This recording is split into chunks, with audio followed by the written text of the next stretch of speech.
So today we're going to be reading Harold and the Purple Crown, and then we're going to be also reading Where the Wild Things Are.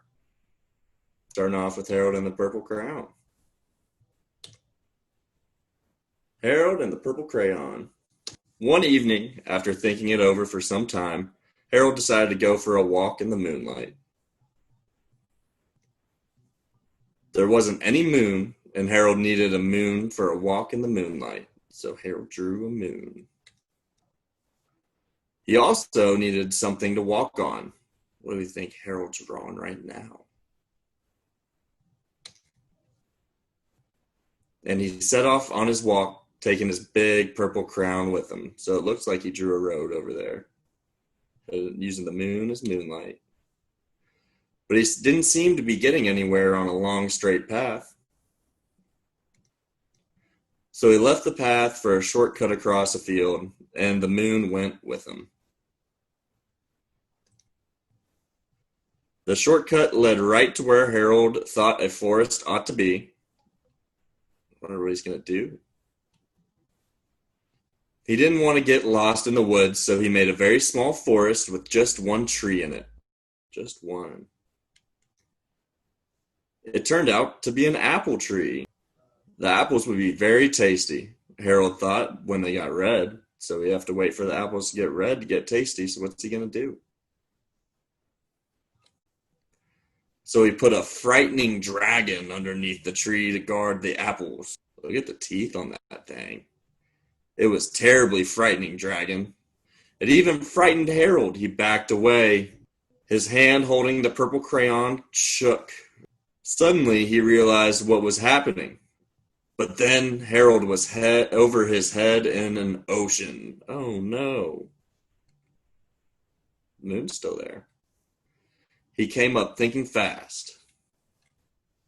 And in no time he was climbing aboard a trim little boat. He quickly set sail, and the moon sailed along with him.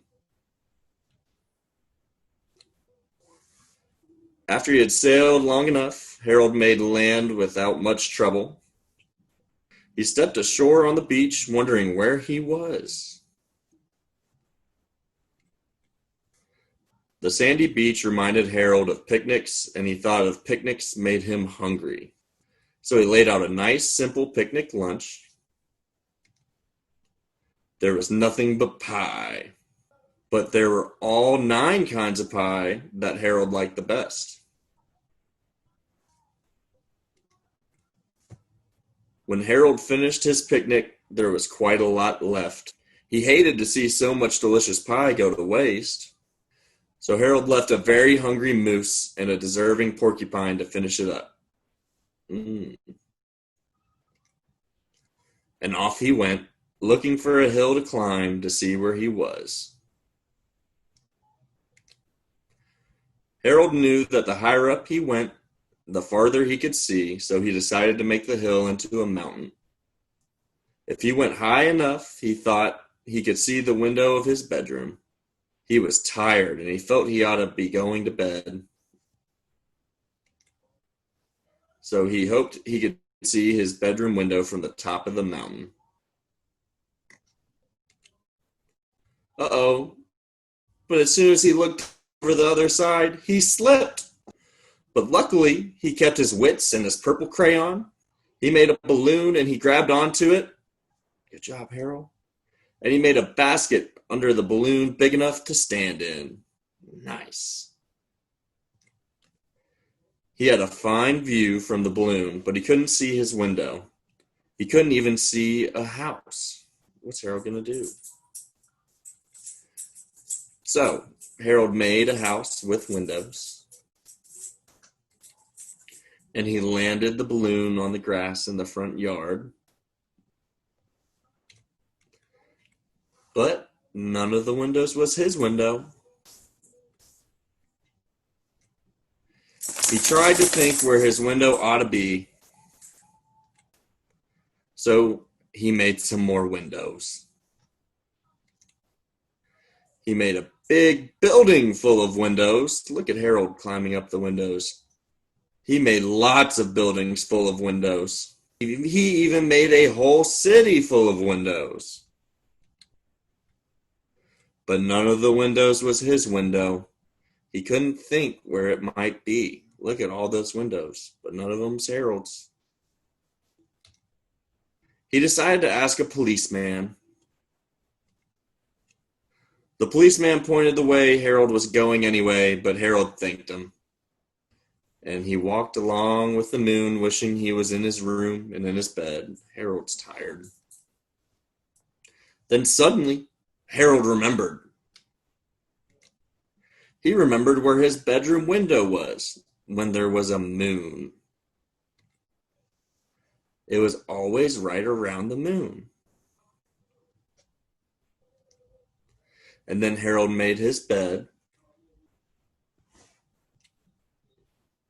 He got in it and he drew up the covers.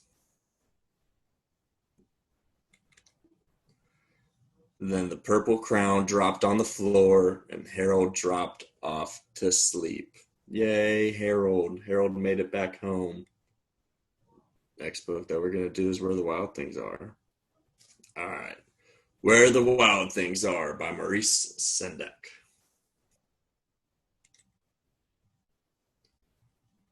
Look at those wild things.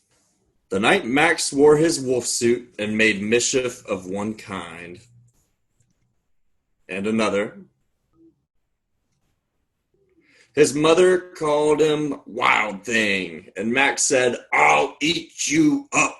So he was sent to bed without eating anything. You can't tell your mom that you're going to eat her up when you need to eat your dinner, you wild thing, Max. That very night in Max's room, a forest grew and grew and grew until his ceiling hung with vines and the walls became a world all around. And an ocean tumbled by with a private boat for Max, and he sailed off through night and day. Look at him. And in and out of weeks and almost over a year to where the wild things are. And when he came to the place where the wild things are, they roared their terrible roars and gnashed their terrible teeth. They rolled their terrible eyes and showed their terrible claws. Till Max said, "Be still," and tamed them with a magic trick of staring into all of their yellow eyes without blinking once. And they were frightened and called him the most wild thing of all. They made him king of all the wild kings. "And now," cried Max, "let the wild rumpus start." Oh, wild rumpus, look at all of them dancing around. They danced into the moonlight. They climbed trees and swung from branches. They trotted around and marched around, had a great time at the wild rumpus. Look at Max on his shoulders. "Now stop," Max said, and sent the wild things off to bed without their supper. And Max, the king of all the wild things, was lonely and wanted to be where someone loved him best of all. Oh, poor Max. Then all around, from far away, across the world, he smelled good things to eat. So he gave up being king of where the wild things are. Max wanted some food. He needed some food. But the wild things cried, "Oh, please don't go. We'll eat you up. We love you so." And Max said, "No." The wild things roared their terrible roars and gnashed their terrible teeth and rolled their terrible eyes and showed their terrible claws. But Max stepped into his private boat and waved goodbye. Goodbye. Max sailed back over a year and in and out of weeks and through a day. A long time. He sailed for a long time. And into the night of his very own room, where he found his supper waiting for him. Oh, he had food left in his room. I guess his mom brought it up to him. And it was still hot.